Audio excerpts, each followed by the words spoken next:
രാമഭദ്ര, രാമഭദ്ര, നീ രക്ഷ. ഞാൻ ഇതുവരെ നിങ്ങളടുത്ത് പറഞ്ഞില്ലെന്നേ ഉള്ളൂ. എനിക്കും ഒരു പടം കിട്ടി. ആരുടെ പടം?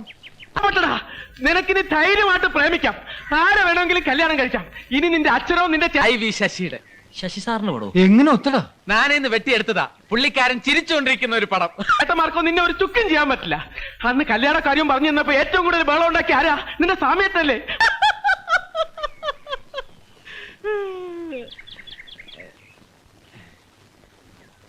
അയാളെ തന്നെ നിന്റെ കൈ കിട്ടിയടാ. നീ എന്താന്ന് വെച്ച കാര്യം പറ. നിന്റെ ഈ സാമിയേട്ടൻ എല്ലാ മാസവും 1-ാം തീയതി മുതൽ 5-ാം തീയതി വരെ എവിടെ പോകുന്നു എന്നാ പറഞ്ഞത്? തിരുവില്ലാമലയിൽ ചിലപ്പോ ഞാൻ ഇങ്ങനത്തെ തല്ലിപ്പൊളി വിറ്റുകളും അടിക്കും.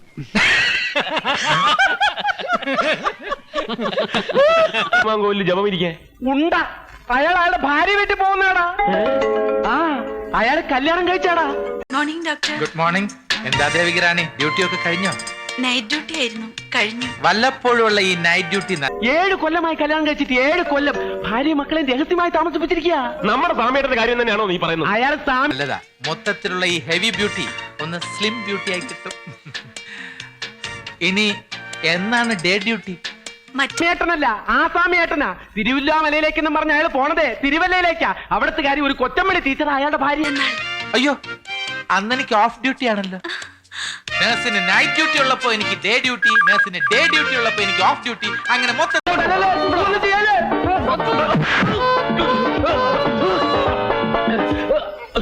അത്രേ ഉള്ള. അത് ഞാൻ ഒളിപ്പിക്കാം.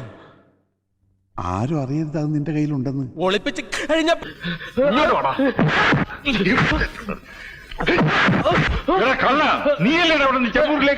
ഞാൻ കള്ളനല്ല, ഞാൻ എന്റെ കാണൂലല്ലോ.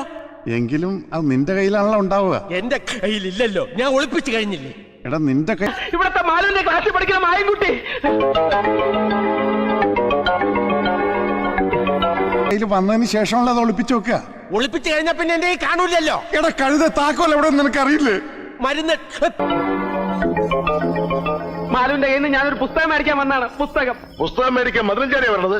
അത് രാത്രി ആയതുകൊണ്ട് ഇപ്പോഴല്ല, പിന്നെ അത് അവിടെ നിന്ന് എടുത്തതിന് ശേഷം.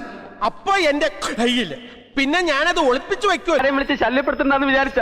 അയ്യ, അത് നല്ല വിചാരായി പോയി. ഇവൻ ശരിയല്ല, ഇവന്റെ ഉണ്ടല്ലോ. അപ്പൊ എന്റെ കയ്യില് കാണൂലല്ലോ.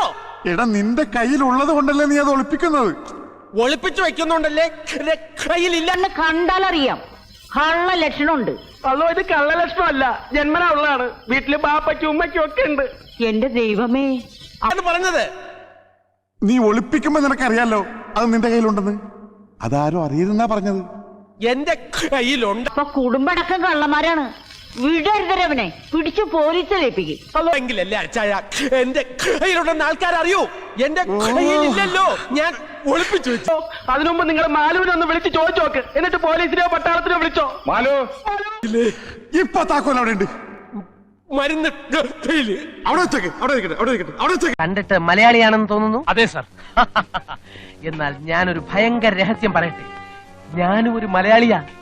ഓയ്, എങ്ങനെ ഉണ്ടായിരുന്നു എന്റെ പെർഫോമൻസ്? ഈ വീട് വിട്ട് ഇന്ന് തന്നെ ഇറങ്ങിക്കോണെന്ന് പറഞ്ഞപ്പോഴല്ലേ എന്റെ ആക്ടിംഗ് ആണെന്ന് നിനക്ക് മനസ്സിലായത്? ഞാൻ വീട് വിട്ടിറങ്ങി. ഞാനൊരു മലയാളി പോലീസ് ഓഫീസറാണ്. ഓ, ഡ്രസ് കണ്ടിട്ടായിരിക്കും നോക്കുന്നത്.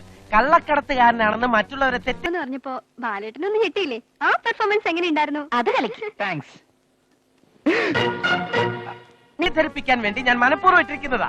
അങ്ങനെ ഏതെങ്കിലും സ്മഗ്ലേഴ്സ് എന്റെ അടുത്ത് കമ്പനി അടിക്കാൻ വരുമ്പോ എനിക്ക് അവരെ അറസ്റ്റ് ചെയ്യാൻ പറ്റും. നിങ്ങൾ രണ്ടും ഇത്രയൊക്കെ പെർഫോം ചെയ്തിട്ടും ഞാൻ പോകാതെ ഇവിടെ തന്നെ നിന്നില്ലേ?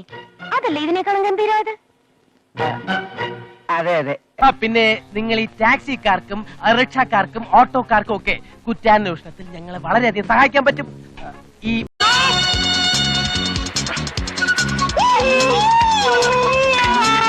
മദ്രാസിൽ എനിക്ക് വേണ്ടി സ്വല്പം ചാരപ്പണി നടത്താൻ സമ്മതമാണോ? സർ, ഞാൻ ആലോചിച്ചിട്ട് പറഞ്ഞാ മതി. അയ്യോ, ഒരു കാര്യം മറന്നു.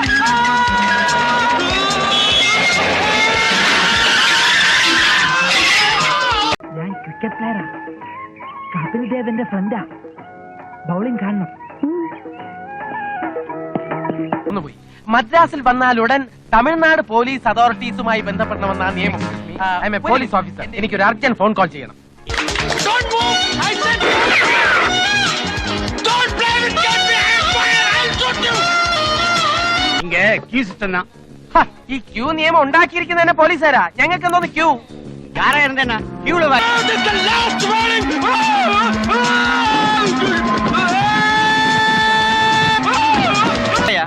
അതൊക്കെ നീ പാലിച്ചാ മതി, എനിക്കത് പ്രശ്നമല്ല.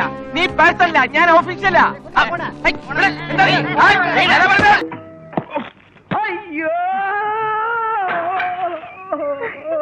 അച്ഛനേറുകൊണ്ടേ ഏറുകൊണ്ടേ.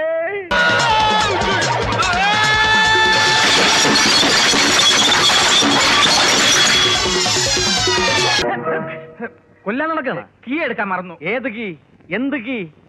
എന്ന് മുതലായി ഈ കപിൽ ദേവായത്? അപ്പൊ അതും കണ്ടു.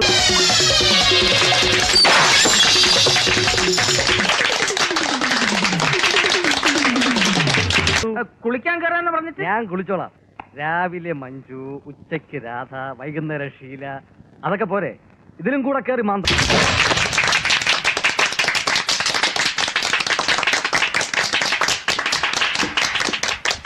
എന്റെ ഫാദർ ഇല്ല ഇവിടെ കഴുത്തിന് കല്ല് കൊണ്ടപ്പോ എന്റെ ഹൃദയത്തിൽ കല്ല് കൊണ്ടതുപോലെ എനിക്ക് തോന്നിയത്. ഫാദർ ഇല്ല, എനിക്ക് ഫാദർ ഇല്ല എന്ന് പറയായിരുന്നു.